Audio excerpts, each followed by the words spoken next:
Olá! Na nossa última aula do módulo de circulação, nós estudaremos a regulação da pressão arterial.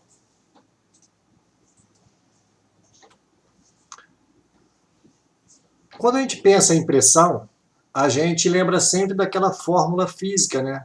Quando estudamos a disciplina de física e aprendemos que a pressão é igual à força sobre a área. O que isso quer dizer, na verdade? Que a pressão é uma força que é aplicada sobre uma determinada área de uma superfície. Então isso mostra para a gente que quanto maior for a força que a gente aplica, a tendência é que a pressão também seja maior. Por isso que elas guardam essa relação aqui de grandezas diretamente proporcionais, ok? Por outro lado, essa força, se ela for aplicada sobre áreas diferentes, numa área maior e numa área menor, por exemplo, a gente vai notar que a força aplicada em uma área maior, ela vai ser distribuída por toda essa superfície. E, consequentemente, o resultado é que a pressão sobre essa superfície ela vai ser menor do que, por exemplo, se essa mesma força fosse aplicada em uma superfície de área menor, aonde estaria totalmente concentrada sobre aquela área e, consequentemente, a pressão ali seria maior. Por isso que a gente fala que a área é uma grandeza inversamente proporcional, porque ela guarda uma relação de que, sendo uma área maior, a pressão tende a ser menor. Sendo essa força exercida numa área menor, a pressão tende a ser maior. Ok? Bom, com relação à definição do que seria a pressão arterial, né, que é o que interessa a gente nessa aula, a gente poderia pensar que, do ponto de vista físico, a pressão arterial seria a pressão que o sangue exerce sobre uma determinada área, né, a força, né, que o sangue exerce sobre uma determinada área das artérias, né, de uma parede de uma artéria, ok? Bom, só que, na verdade, a gente, quando avalia, né, a pressão arterial, a pressão sanguínea, a gente vai observar que ela não é constante. Ela varia de acordo com a fase do ciclo cardíaco, né, com as fases que esse ciclo cardíaco apresenta. Então, por exemplo, durante a fase de sístole, em que os ventrículos se contraem, eles lançam sangue em direção à circulação arterial, gerando uma força máxima e, consequentemente, provocando uma pressão máxima. Mas quando, durante o ciclo cardíaco, ocorre o relaxamento desses ventrículos, ou seja, o processo de diástole, o lançamento de sangue não existe e a pressão que o sangue está exercendo sobre aquelas paredes das artérias, ela é mínima, ela é menor, ok? Então a gente pode chamar de pressão sistólica e pressão diastólica também. Essa tabela aqui mostra para a gente, né, o registro da pressão sistólica e diastólica em algumas espécies animais distintas. Então, por exemplo, no caso dos humanos, né, no Homo sapiens, a pressão sistólica é da ordem de 120 milímetros de mercúrio, tá? A unidade utilizada aqui é o milímetro de mercúrio para medir pressão. E a pressão diastólica é de 80 milímetros de mercúrio, ou seja, durante a sístole, as artérias estão sofrendo uma pressão pela força exercida pelo sangue de 120 milímetros de mercúrio, enquanto que durante a diástole essa pressão é de 80. Então, no cavalo, por exemplo, parecido com a nossa, né, um pouco menor, a pressão sistólica é de 100, diastólica é de 60, e vamos ver aqui, né, animais como, por exemplo, o polvo tem pressões sistólicas baixíssimas, da ordem de 27 milímetros de mercúrio, e pressão diastólica da ordem de 15 milímetros de mercúrio. Então, o coração do polvo, é claro, gera uma força menor sobre esse sistema arterial. Enquanto que, por exemplo, aqui, ó, no pombo, a gente tem uma pressão sistólica da ordem de 135, quanto uma pressão diastólica da ordem de 100 milímetros de mercúrio, né? E no cão também, né, um animal que é mais próximo, né, é um animal doméstico mais próximo dos seres humanos, não no sentido filogenético, é claro, tá, gente? Mais próximo no sentido das relações, né? Das relações sociais que a gente tem com eles. Ele tem uma pressão sistólica de 140 milímetros de mercúrio, enquanto que a pressão diastólica é de 80 milímetros de mercúrio. Ok?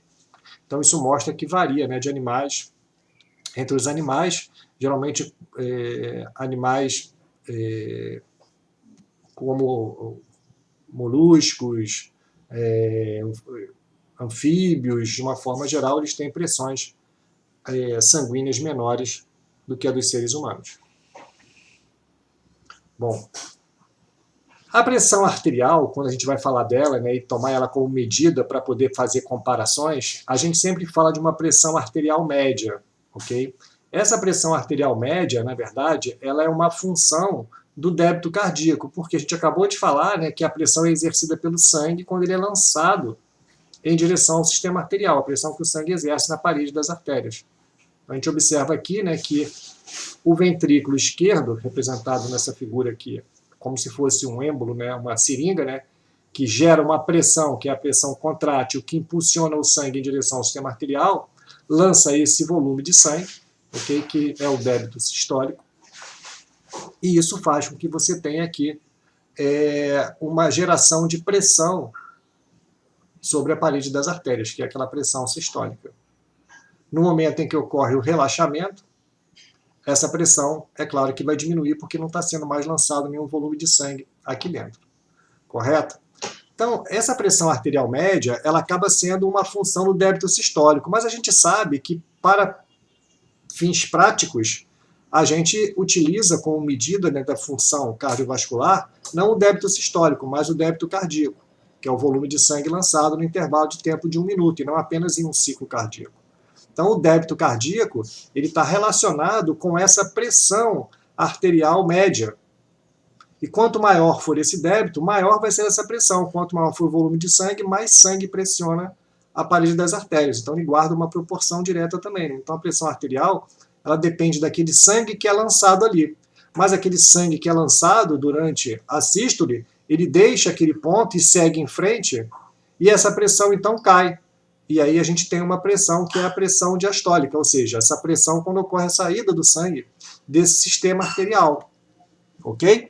Conforme esse sangue vai deixando o sistema arterial. Então ela vai diminuindo durante o relaxamento ventricular. Então isso mostra também, né, que essa saída do sangue, ela vai também influenciar aqui essa pressão sobre o sistema arterial.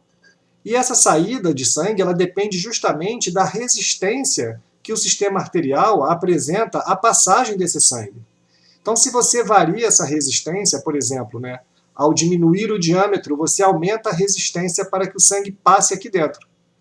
Consequentemente, isso vai fazer com que você tenha aqui, né, um aumento dessa pressão arterial, porque vai deixar de sair sangue. O sangue vai tender a ter uma dificuldade maior de passar, consequentemente isso gera pressões maiores no interior do sistema arterial. Por isso que a gente fala aqui, ó, que a pressão arterial média ela é proporcional ao produto do débito cardíaco, o volume de sangue lançado, pela resistência. Ok? Então, na verdade, é uma espécie de um balanço entre a entrada e a saída de sangue. Para a gente poder calcular nessa pressão arterial média, a gente tem que levar em consideração o seguinte: durante o ciclo cardíaco, a maior parte do tempo em que esse ciclo cardíaco ocorre, a gente observa que o coração está, o ventrículo está numa fase de diástole, ou seja, 2/3 do tempo de todo o ciclo cardíaco e, consequentemente, também de todo o débito cardíaco, o coração vai estar com seus ventrículos relaxados, ou seja, você vai ter uma pressão, na verdade, que é chamada de pressão diastólica, ela é a pressão mínima.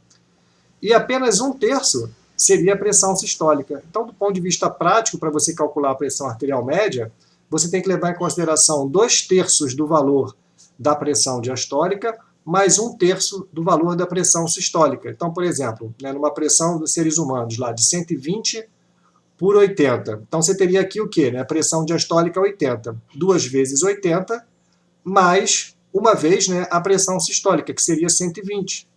Então, isso dá aproximadamente, né, 160 mais 120, daria 280.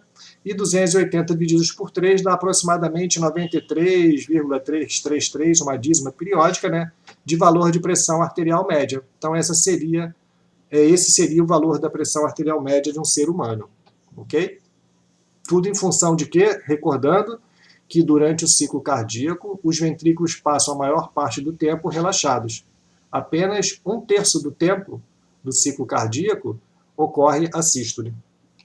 Por isso que tem que ter uma contribuição maior aqui do valor da pressão diastólica em relação à pressão sistólica para se achar a pressão arterial média em um indivíduo adulto.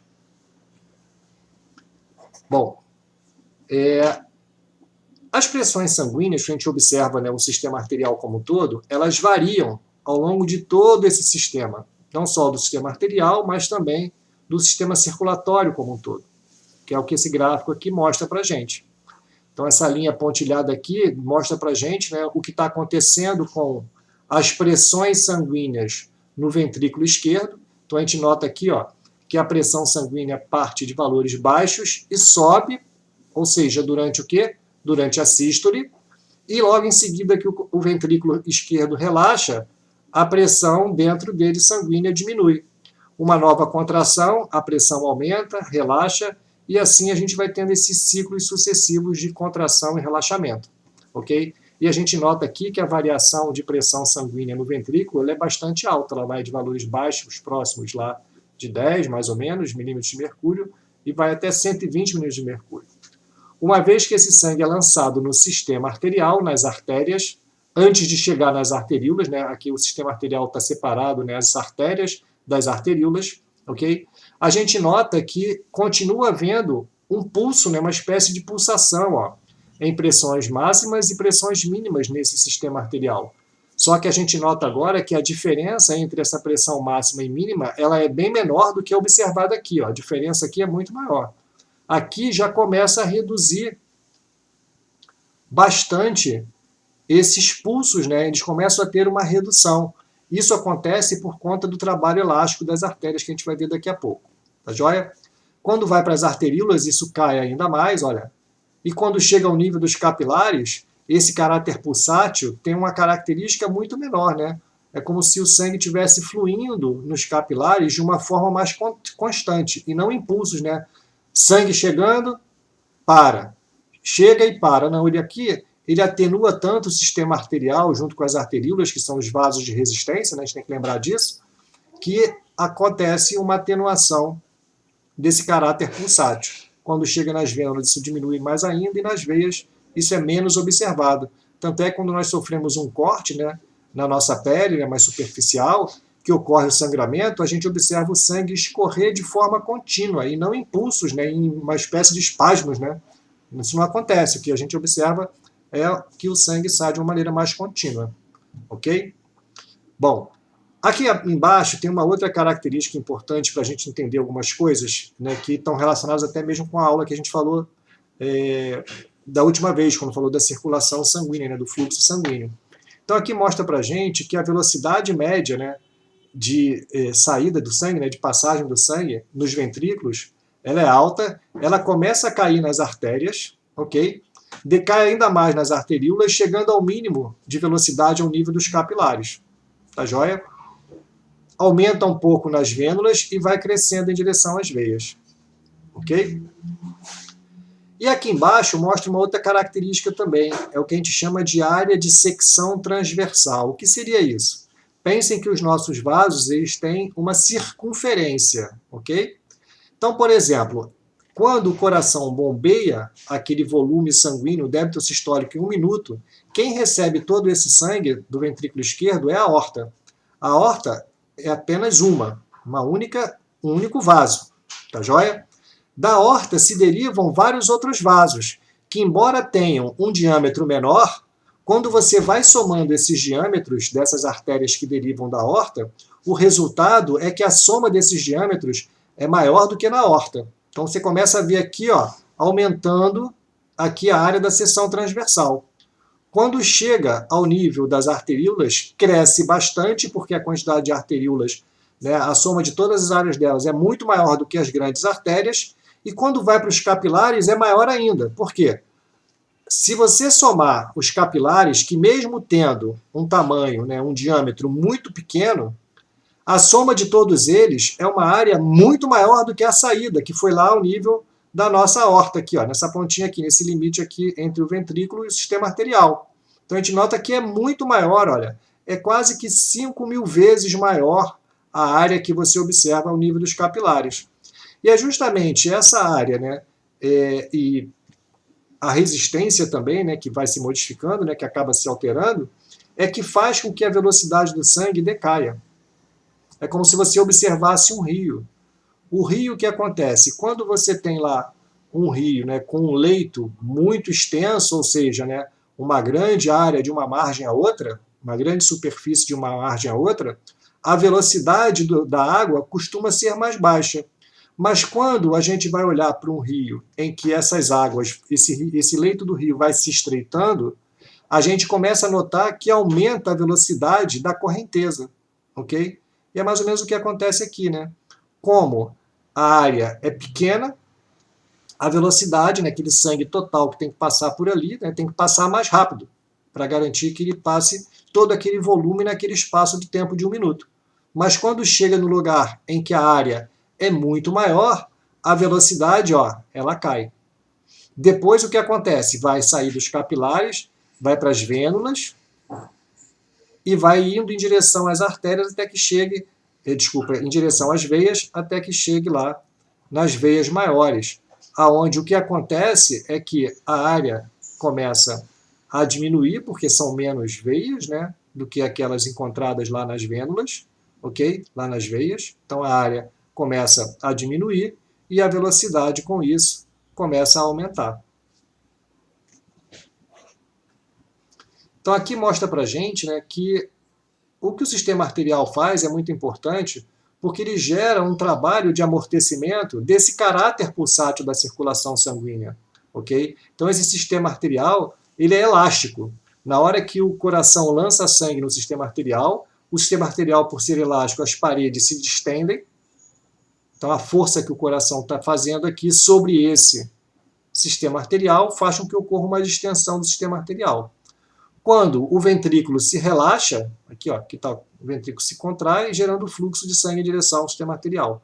Quando ele se relaxa, as válvulas se fecham, não está tendo mais lançamento de sangue. As artérias, por serem elásticas e não estarem mais sofrendo uma força sobre as suas paredes, essa característica elástica, essa propriedade elástica, faz com que elas se retraiam. E quando elas se retraem, elas geram uma pressão sobre aquele sangue, impulsionando o sangue também durante o processo de diástole. Então, durante o processo de diástole, grande parte do fluxo sanguíneo em direção aos capilares depende do trabalho elástico das artérias. E isso faz com que você tenha uma diminuição desse caráter pulsátil da circulação que a gente foi vendo aqui, ó, conforme ele foi diminuindo em direção aos capilares. Ok? Bom, então essa pressão arterial, ela é regulada. E ela é regulada, né, por esse controle, né, do sistema cardiovascular. Ele depende muito do sistema nervoso autônomo. Mas para isso é necessário que o sistema nervoso receba informações, aquelas aferências, informando para ele do estado de pressão que o sistema arterial está sofrendo. E aí, ao longo, né, distribuído ao longo de várias estruturas do sistema cardiovascular, artérias, né, veias e até mesmo na parede dos ventrículos, nós temos receptores de estiramento, que eles percebem quando ocorre aumento de pressão. Quando ocorre uma pressão aumentada sobre a parede das artérias, essas artérias nessas paredes se distendem. E aí estruturas chamadas de baroreceptores vão mandar informações em direção ao sistema nervoso central para que ele seja informado do estado dessa pressão do sistema circulatório, do sistema arterial. No sistema arterial, é claro, vamos ter aqui receptores localizados principalmente, né, os mais importantes, no arco aórtico e também aqui, ó, no pescoço, que a gente chama de seio carotídeo, na artéria carótida. Então temos na artéria aorta e na artéria carótida receptores sensoriais de estiramento que mandam informações, né, através de neurônios sensoriais em direção ao centro de controle cardiovascular bulbar, um centro integrador lá no tronco encefálico. De posse dessas informações sobre o estado da pressão sanguínea, o sistema nervoso central, lá no tronco cefálico, se comunica com núcleos do sistema nervoso autônomo parasimpático e simpático, para que esses possam promover ações sobre o coração e também, através do nódo sinoatrial, por exemplo, para controlar a frequência cardíaca, e também sobre os ventrículos, para controlar a força cardíaca. E quem faz isso, né, força de contração cardíaca. Quem faz isso são os neurônios simpáticos. enquanto que os neurônios parasimpáticos, por uma questão anatômica, eles inervam apenas o nódulo sinoatrial, eles vão regular apenas a frequência cardíaca, ok? E a gente sabe que frequência cardíaca influencia justamente no nosso débito cardíaco, ou seja, aquele sangue que é lançado e que gera pressão no sistema arterial. Além disso, os neurônios simpáticos também inervam nossas veias para fazer venoconstrição e também as nossas arteríolas, ok? Então, dessa forma, o sistema nervoso autônomo vai regular a pressão arterial. Vamos ver como é que isso acontece. Um dos principais mecanismos de regulação da pressão arterial envolve um reflexo chamado reflexo barorreceptor dessas células, principalmente as localizadas no seio carotídeo, tá? E também no arco aórtico, porque elas dão informações sobre a pressão sanguínea que está sendo levada para o cérebro e também, né, no caso do seio carotídeo, e a pressão sanguínea que está sendo exercida pelo trabalho do coração lá no arco aórtico. Então, por exemplo, se a pressão arterial média do indivíduo ela sobe, ocorre um aumento do disparo dos potenciais de ação desses neurônios, dessas estruturas sensoriais, que levam, né, através das suas aferências até o centro de controle cardiovascular essa informação. Significa o quê? A pressão subiu, eu preciso ajustar essa pressão, trazê-la para baixo. Esse centro de controle cardiovascular agora, né, manda uma informação através da divisão simpática, diminuindo a sua atividade. Com isso, você libera menos noradrenalina. Se você tem menos noradrenalina sendo liberada, isso significa que lá no nódulo sinoatrial, a frequência cardíaca diminui. No músculo ventricular, no miocárdio ventricular, isso significa, com menos adrenalina presente, que a força de contração diminui também. Ou seja, se você diminui a força de contração e a frequência cardíaca, você está diminuindo, consequentemente, o débito cardíaco, porque a força de contração influencia o débito sistólico. Diminuir o débito sistólico e a frequência cardíaca, o débito cardíaco cai. Consequentemente, menos volume de sangue sendo lançado na circulação, a pressão arterial média tende a reduzir, ok? Em direção ao valor normal. Também pode, é claro, né, essa liberação da adrenalina atuar nos vasos sanguíneos, lá no músculo liso das arteríolas.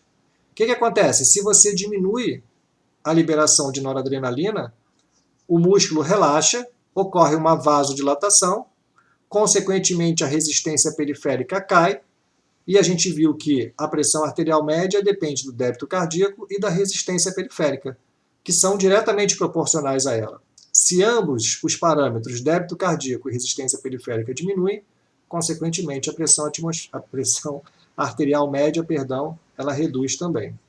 Tá joia? O que acontece? Um mecanismo de retroalimentação negativa que vai fazer com que a pressão arterial média volte ao seu valor normal. Bom, aqui é só uma figura para ilustrar uma coisa que nós já comentamos, né, em umas aulas anteriores, dizendo que a atividade simpática ela é importante porque ela mantém o tônus vascular, mesmo numa situação de repouso. Então aqui o neurônio simpático ele tem uma liberação tônica, né, mantida, mesmo que a atividade simpática não esteja sendo ativada intensamente, ainda assim esses neurônios liberam noradrenalina, que atua nos receptores alfa, né, adrenérgicos, na musculatura lisa da maior parte das arteríolas do nosso corpo, existem algumas diferenças que a gente viu na aula passada, e isso faz com que você mantenha um determinado tônus vascular. Se for necessário aumentar a pressão arterial do indivíduo, né, porque a pressão caiu, essa atividade simpática ela é aumentada, aumentando a liberação de noradrenalina, mais noradrenalina sendo liberada, contrai a musculatura, diminuindo o diâmetro das arteríolas. Consequentemente, o que acontece é que agora a pressão arterial média vai aumentar. E quando você tem lá uma redução da liberação de noradrenalina, por conta de uma redução da atividade simpática, menos noradrenalina está sendo liberada, consequentemente, menos estimulado está essa musculatura, e isso faz com que você tenha uma vasodilatação, né, um relaxamento desses vasos sanguíneos.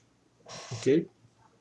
Isso é interessante porque mostra que essa dilatação, essa vasodilatação, não é dependente do sistema nervoso autônomo parasimpático, porque não existe inervação parasimpática nas arteríolas. Tá joia? A maior parte das arteríolas tem inervação apenas simpática. Então, para você vasodilatar, para relaxar esse músculo, tem que reduzir o quê? A liberação da noradrenalina tônica também. Vamos lá. Então aqui a gente falou que a pressão arterial média ela é um produto, né, do débito cardíaco pela resistência periférica total, né, a resistência do sistema arterial. O débito cardíaco, nós já sabemos, ele depende da frequência cardíaca e do débito sistólico, que são os seus dois determinantes. O sistema nervoso autônomo parasimpático diminui a frequência cardíaca, logo ele tende a diminuir o débito cardíaco, enquanto que o sistema nervoso simpático, juntamente com a liberação do hormônio adrenalina, tendem a aumentar essa frequência cardíaca e também tendem a influenciar o débito sistólico, porque eles aumentam a força contrátil. Então você aumenta o volume lançado porque aumenta a força contrátil no coração. Além disso, esse débito sistólico depende de quem? Depende do volume diastólico final, né? Aquele volume de sangue que está chegando e enchendo os ventrículos para ser bombeado. Porque se aumenta esse volume diastólico final, a gente nota que aumenta a força contrátil por uma característica que a gente falou, né, que é intrínseca das fibras musculares, que obedece àquela lei de Frank-Starling. Quanto mais as fibras musculares ventriculares do coração são distendidas, mais força contrátil elas fazem. Logo, elas aumentam quem? O débito sistólico também. E esse volume diastólico final, ele depende do quê? Do retorno venoso.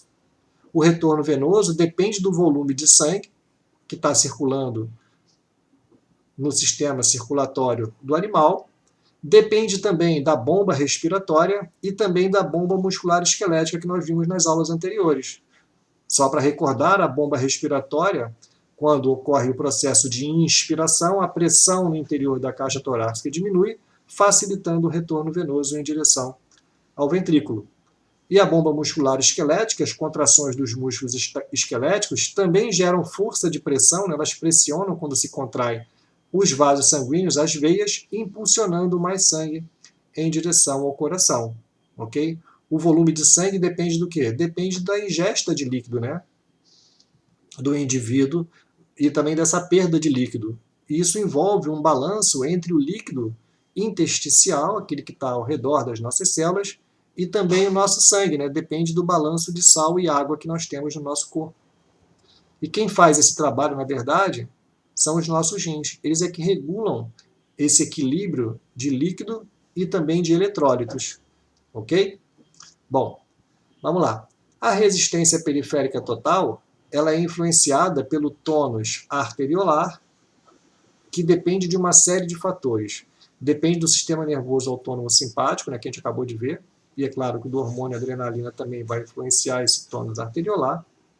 Depende também, né, de metabólitos e paráquinos que podem modificar, a gente viu isso aí, né, quando falou da regulação do fluxo sanguíneo local, okay, de moléculas locais que modificam, né, que podem provocar vasodilatação, e isso aí acaba gerando uma alteração do tônus arteriolar, das arteríolas. Essa resistência periférica total também depende da viscosidade do sangue, é uma coisa nova aqui, uma informação nova. A viscosidade do sangue está relacionada com o número de células sanguíneas vermelhas, principalmente, né, que a gente chama de hematócrito, né, o número de hemácias. Okay? Então, isso influencia muito a viscosidade do sangue. Quem tem hematócrito de valores maiores tende a ter um sangue mais viscoso do que quem tem um hematócrito menor. Tá joia? Quando você compara, por exemplo, os gêneros, né, o gênero, no caso dos seres humanos, o gênero masculino e o feminino, a tendência é que o gênero masculino tem um número de células sanguíneas vermelhas maior do que das mulheres. Logo, o sangue dos homens ele tende a ser mais viscoso, o que afeta a resistência periférica total. Tá bom? Bom, além disso, o tônus arteriolar também pode ser mantido, né, aqui por hormônios, como é o caso do ADH, ou vasopressina, e também da angiotensina 2.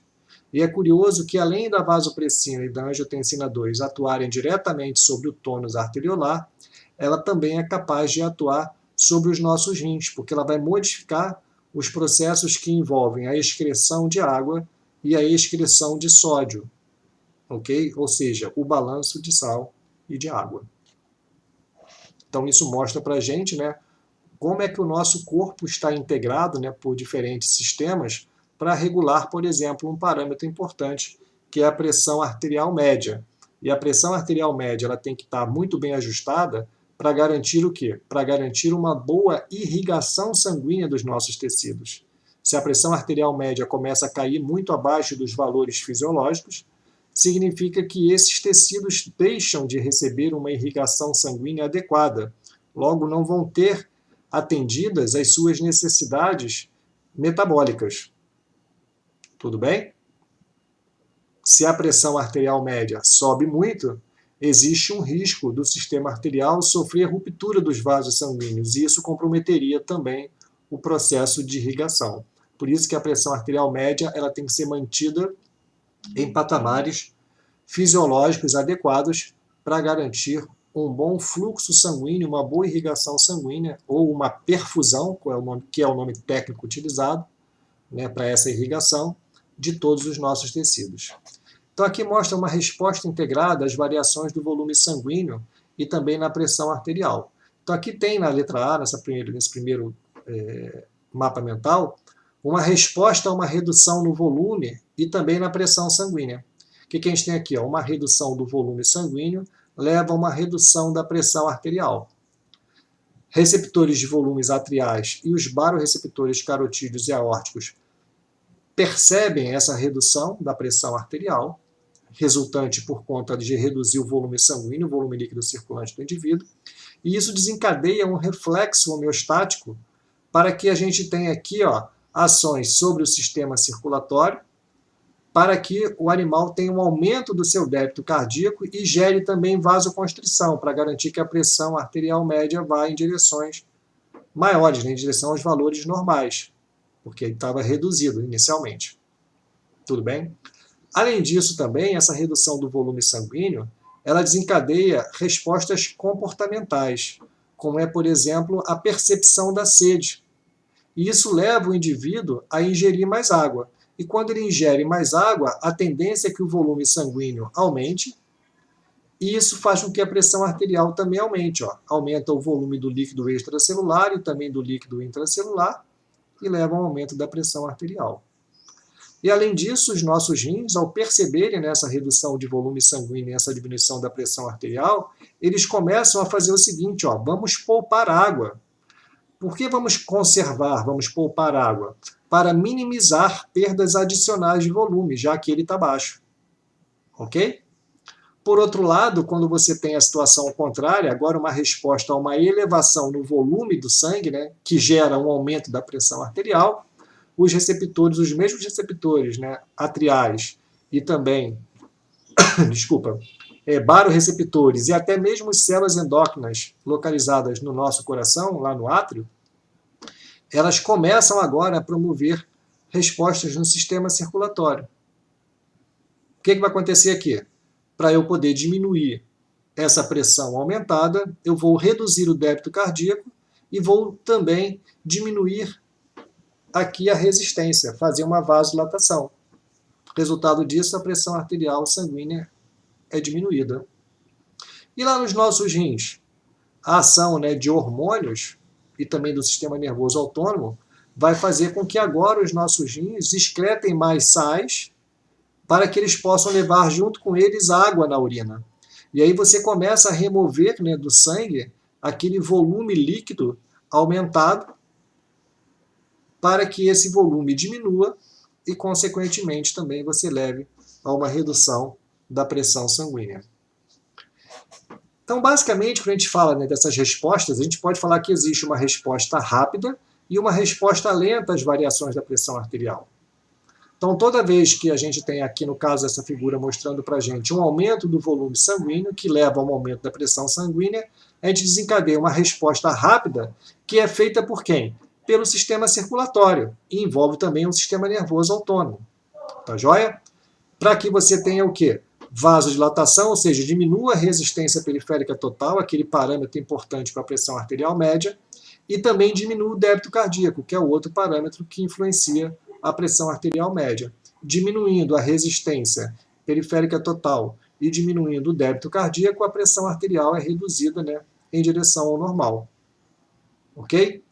Mas aí, se esse volume sanguíneo está aumentado e está presente dentro do seu corpo, significa que seu corpo está num estado que é um estado distante daquela homeostasia de volumes líquidos corpóreos. É necessário voltar a essa homeostasia de um volume líquido sanguíneo adequado, de um volume circulatório adequado.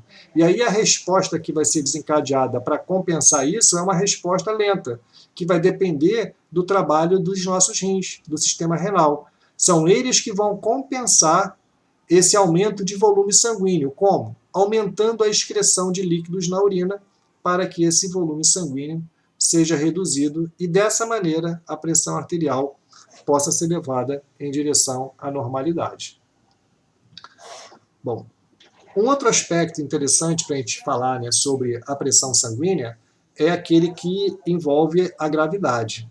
Então, aqui mostra para a gente, nessa figura aqui, né, na letra A, o que a gente chama de pressão hidrostática, né? Porque os nossos vasos sanguíneos eles têm uma pressão hidrostática, uma pressão líquida no seu interior. Então, a presença do sangue na nossa circulação, nesse sistema fechado, gera uma pressão. E a gravidade vai influenciar isso de acordo com a posição que o corpo do animal ocupa. No caso dos seres humanos, né, que tem uma posição ortógrada, né, a tendência é que a gente observe que, ao nível dos nossos tornozelos, a pressão sanguínea ela seja maior do que aquela observada lá no coração e também na cabeça, onde as pressões são menores. Puxa, professor, mas aí se a pressão aqui é maior, o sangue nunca conseguiria fluir de lá para cá. É porque aqui, essa pressão que a gente está falando, que é a pressão, né, hidrostática, ok? Ela é o somatório da pressão exercida pelo trabalho desempenhado pelo coração, mais a força gerada pela gravidade.